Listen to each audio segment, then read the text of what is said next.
Hello and welcome to it. This is #Africa. In the next 15 minutes, we'll be taking a comprehensive look at some of the stories that dominated headlines across the continent. I'm Tutuzile Ramela. We begin in Nigeria. The country has declared a national disaster following the death of more than 100 people in floods. Flooding tends to occur every year in the rainy season, exacerbated by poor infrastructure and a lack of planning. But this year's destruction is the worst since 2012. A national disaster has been declared in 4 states. The federal government has taken over the search and rescue as well as the rehabilitation of victims there. In nearby Sierra Leone, floods killed 400 people last year. Staying on the West African coast, Liberia has lost a container filled with, get this, a whopping $100 million in banknotes. Now, this prompted authorities to bar 15 people, including the son of former President Ellen Johnson Sirleaf, from leaving the country. The missing amount is the equivalent of nearly 5% of the country's GDP. Investigators say the notes were ordered when Sirleaf was still in power, before President George Weah took over this year. Liberia doesn't have its own mint, and the central bank is the only body with the power to order new currency. Staying with money matters, the United Kingdom and Finland have frozen millions in aid to Zambia following allegations of corruption in that country. There are suspicions that almost $4 million channeled into a social welfare scheme may have been misused. The scheme is a donor-supported program under which the government relays money to vulnerable households in rural areas. A political analyst says the withdrawal of the funding will hurt the poor and comes at a time when Lusaka is struggling to manage its debt. So what is the true cost of corruption in Africa? The Liberian government is still none the wiser as to the location of a shipping container with $100 million inside. A number of countries on the continent feature high on the Corruption Perception Index. Now, corruption permeates society and is felt by the ordinary African on the ground. Let's expand on this. I'm joined in studio by political risk analyst Sinethemba Zonke from Zonke Media. Thank you very much for joining us. When we take a look at the Zambian situation, does the punishment fit the crime here? I think it's difficult to say, because at the end of the day, as you said, the people who get hurt the most are the ordinary Zambians who are not involved in the program. But what donors want to do is to send a signal, particularly to their own citizens that are accountable for, who pay the taxes that fund foreign countries. So that is the signal that is being sent. Right, sending a signal to their own citizens, but are they also trying to send a signal to other leaders on the continent to say, hey, perhaps it's time for a wake-up call. If we can do this to Zambia, we can do it to other countries? I mean, indeed, I think it's part of international relations and geopolitics. A lot of times there's a whole lot of talk by particularly the developed countries about corruption in Africa and whether to end it or not. But again, you might question that certain countries who might be doing things that are even worse than Zambia, and funding is not being pulled off, especially if you counter whether corruption versus the lack of democracies in some countries. Some countries continue to get funding while there's still lack of democracy. So it is kind of a catchy situation in terms of how donors decide to pull aid or continue to fund countries. I mean, the situation in Liberia gives any heist movie a run for its money. It's even hard to fathom how $100 million can go missing. Will this actually act as a deterrent to leaders on the continent? I think what we're seeing is just, I mean, it's our own shock to see an actual story highlighting the amount of corruption, as you say, in the heist. But there's billions of dollars that are coming out of Africa in terms of illicit financial flows. Some of it is through means such as this, where it's hard, cold cash that is going offshore to other countries. Africa is sometimes described as actually as a donor itself to the world in terms of the amount of money that's going out of the continent. Zambia specifically, Edgar Lungu has decided to sack a minister, but surely that's not enough. It can't be only on one person.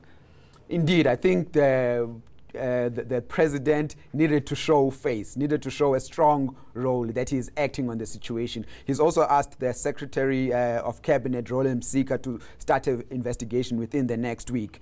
The minister was a sacrificial lamb for this, but there are definitely a lot of other people, particularly below, in terms of the infrastructure of the social program. I've heard reports that the Zambian postal system, which was supposed to do the actual delivery of the funds to the poor, might also be a key actor that needs to be looked at. Sure. Malawi is also a funding-dependent country. Should they be looking at what is going on in Zambia and taking notes? I think Malawi itself has already been through what's going on in Zambia. 3 years ago, when there was a massive issue with the former president, Joyce Banda, where there's a lot of, particularly Britain again, which is a major donor of the country, pulled a lot of funds. Malawi has tried to reform since then, speaking to multilateral institutions such as the IMF, which has wanted the government to do a better financial restructuring. So Malawi has been watching this. Interestingly, last year there was a scandal that involved Zambia and Malawi with regards to maize between the two countries, and Zambia and Malawi actually did a massive work in terms of acting against the agricultural minister and a number of actors who were actually involved. So Malawi has done a lot of work in actually ensuring that people who are involved in corruption are actually sent to jail. It's interesting for that country, as you speak about it, they're heading to the elections next year, so they also need to make sure that they look at such things. We actually very much welcome reform when something has been identified, but everyone keeps saying that corruption is not exclusive to the African continent. Yes, it is not, but then it hits us the most, and we take it very much personally when you see the impact on the ground, when nothing is moving, not infrastructure, not anything otherwise.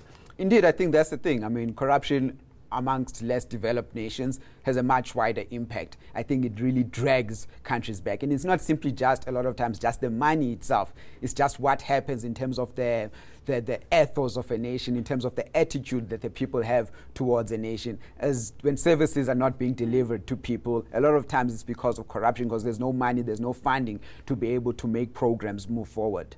Thank you very much for joining us in studio, political risk analyst Netemba Zonke from Zonke Media. A great pleasure chatting to you. Do stay with us after the break. South Africans are on a high following an interesting constitutional court ruling.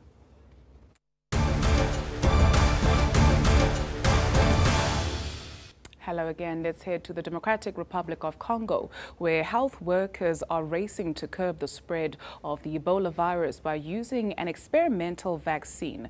The new treatment allows for relatives to visit and speak to patients without having to wear protective suits. Health workers in the Eastern Democratic Republic of Congo have rolled out an experimental vaccine to help curb the outbreak of Ebola. The virus has so far killed 90 people since July. The new treatment isolates patients in futuristic cube-shaped mobile units with transparent walls and gloved access. This allows health workers to treat patients without having to wear cumbersome protective gear. Esperance Nzavaki is one of the patients who have benefited from this new treatment. She was cured after just 3 weeks of cutting-edge care. I was in contact with someone who had the Ebola virus, and after a few days, I started feeling unwell, and I started developing Ebola symptoms. I had intense pains, a very high fever and fatigue. I also had pain throughout my body. I thought I had malaria or typhoid, so I went to get some medicine at the pharmacy, but I was still feeling sick after 2 days.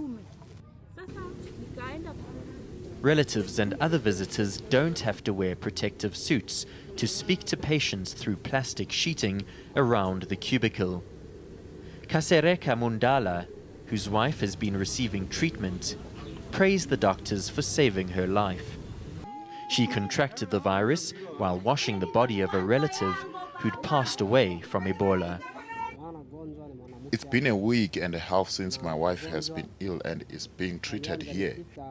I am very happy that she is progressing well, and I thank the doctors and I praise God. Health officials say they've made progress in slowing the virus's spread. But they can't be sure the situation is under control because some areas are difficult to reach. In Money Matters, Nigeria's central bank says it's working tirelessly to resolve matters with MTN. The two have been at loggerheads following an order that the telecoms company return more than $8 billion in dividends. It's a scandal that sent MTN shares plummeting and jitters through the markets. But now Nigeria's central bank is reviewing information provided by MTN and 4 banks accused of helping the company to illegally repatriate billions of dollars. Nigeria is MTN's biggest market, accounting for a third of annual core profit, but this has proved problematic. In recent years, there have been multiple allegations of violations.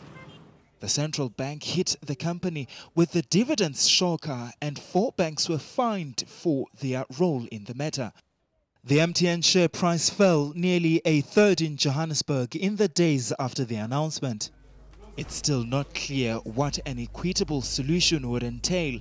It's not the first time the company has been in trouble with Nigerian authorities.